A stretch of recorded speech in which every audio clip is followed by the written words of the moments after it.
and if it gets called, still has a chance. 8-7 suited is kind of a hand, if it's over an on the button opener, anyways, is a hand that you can do that with. Only reason I probably wouldn't do it there is because this guy, if he opened, would open 3x because he's a retard, and then I had already reshoved on him once earlier and made him fold. So because of that history, I probably wouldn't do it in that spot. But if it was a really loose, aggressive opener who was like a decent player, then I might do it. Dit. Don't put a 10 or a jack. No! I would have won with my king high. Damn you. My king high would have won the pot. I'm down to 7-3 off. 29 big blinds, down to 82 players. 82. So I'm going to make at least 4 times my buy-in, it looks like. Approximately. Yeah, it looks like they just filled up the tables, so looks like it's down to 81, yeah. So made at least 4 times my buy-in-ish.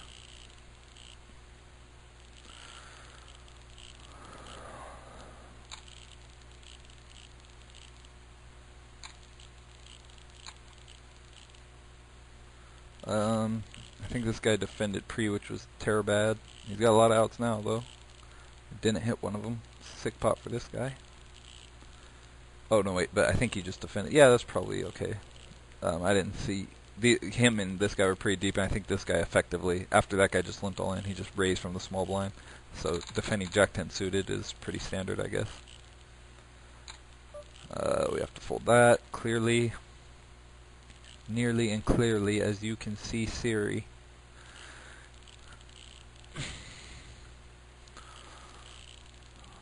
So yeah, this tournament's kind of, I mean, we're staying alive just based on the fact that we haven't been in any spots where we've really had to put our money in and gotten called. We've put our money in a bunch of times, like either 4-bet jamming that one time or like 3-bet shoving and just picking up chips and staying alive and keeping our stack up.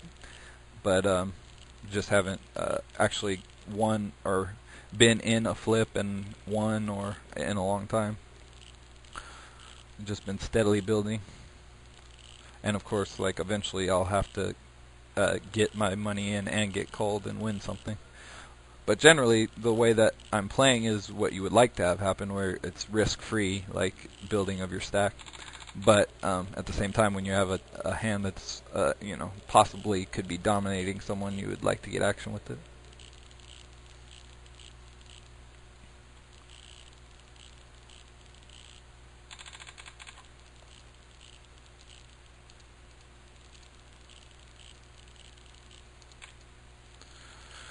Okay.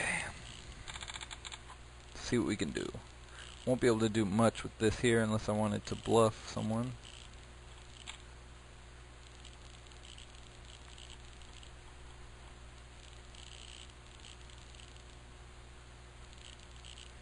Yeah, I'm just gonna fold here.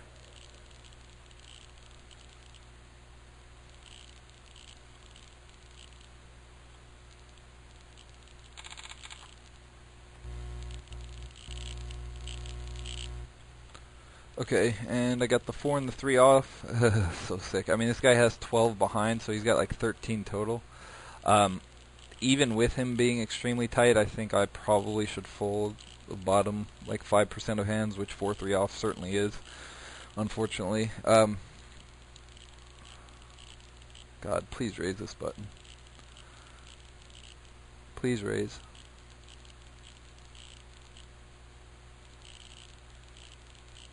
Thank you. Okay, that makes it really easy, but I mean, if it had folded to me, I would have heavily considered jamming, even despite the 4 and the 3 off, just based on how extremely ridiculously retarded tight he is. And if it folds to us here, we'll just open cram. We've got like 16x or 17x, and 7k in the middle. Large pickup to our stack size. More than worth it. If this guy opens, we might even shove over him because we've seen that he'll like do something stupid like open to 8k and then fold. And yeah, here he's open smaller than he normally does, but I just think that means he's more likely to fold. Possibly not, though. He could be trying to induce. It's weird that he's varying his raise sizes, though. But yeah, I didn't think so. Yeah, and he's opening an extremely large number of hands, and we've seen that he'll raise fold. So with a pair, we're going to take advantage of that fact. We're in the cutoff, and there's basically no way we're not opening an ace in the cutoff with the with the big blind sitting out. The only question is, what do we do if we get jammed on by like an 11x stack, or by this guy who could easily be trying to re-steal since this guy is sitting out. But we'll worry about that when it gets to us, if it gets to us.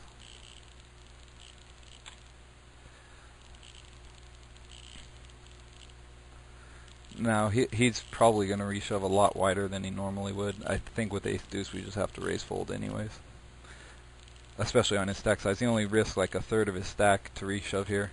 But apparently that's like a really, like a good player recognizes good spots like that, and a good player is going to reshove there with like a super wide range, even like as a bluff or like with suited connectors and stuff.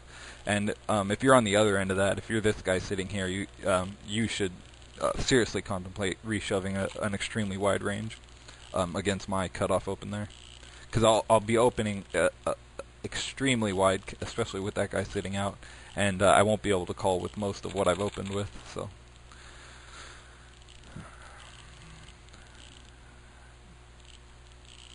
okay, queen 6 off, so we'll fold. Keep building our stack though, which is good, and we keep not having to go to showdown, which is good. 69 players left. Yeah. So we've officially quadrupled our buy-in.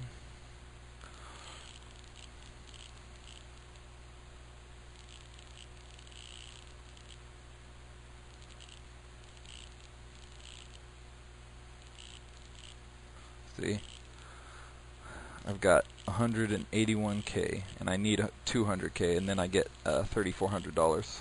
I think I started talking about that earlier, but then I like just broke off and forgot about it. But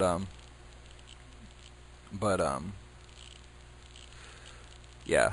So basically, I need 19k more points. We're 3/4 of the way through the year, and I'm well over 3/4 of the way through my points that I need for a $3,400 bonus.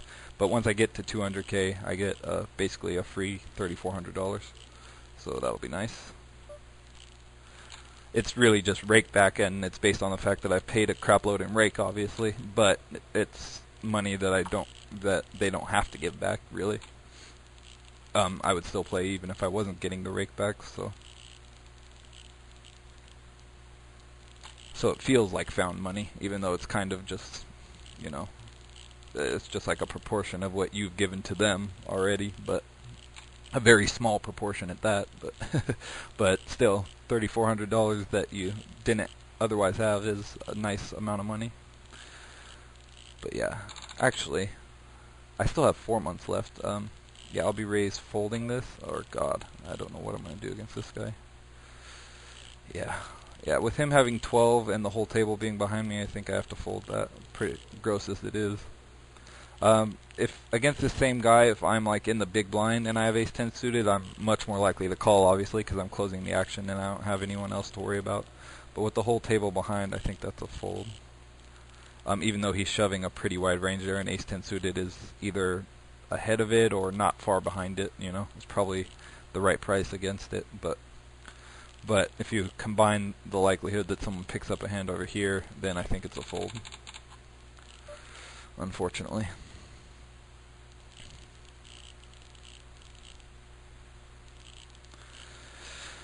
Oh, lordy lord. Down to 65 players.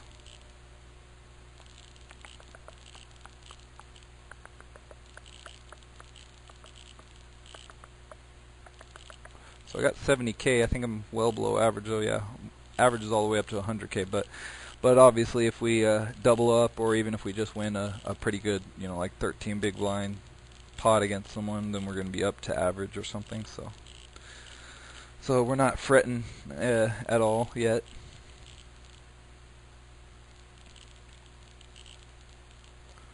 That's unfortunate with the ace-10 suited, though. We've seen that guy's been raising quite a bit once the blinds got big, so he definitely didn't have to have a huge hand there. Ace-10 suited definitely could have been good against him, but I had to factor in the rest of the table. So that's why shoving under the gun when you're getting desperate's a pretty good play, because you put like a heavy amount of pressure on these people over here, like the early position people, because they also have to factor in the players behind them. So it's just the correct thing to do to shove fairly light under the gun when you're getting desperate. Now he's obviously gonna shove here, unless, I mean, what the hell is this? This is so ridiculous. This guy should, yeah, he should. I mean, if he has a huge hand, I guess raising that size is okay, but he probably should just shove on him there, because it's pretty likely this guy has a hand like King Queen. The fact that he block or bet the turn. He didn't snap fold though, so maybe he didn't have a draw, but I mean, the way he's played the hand is just asinine and atrocious, so this guy's just a massive fish. And this guy could easily be bluffing, considering how this guy min-bet the turn, essentially. But if he is bluffing, he should have, yeah, I thought it was more likely he had a huge hand. But I was going to say, if he is bluffing, he should just shove the turn, which he would have done if he was bluffing. And that guy obviously just spewed off his stack.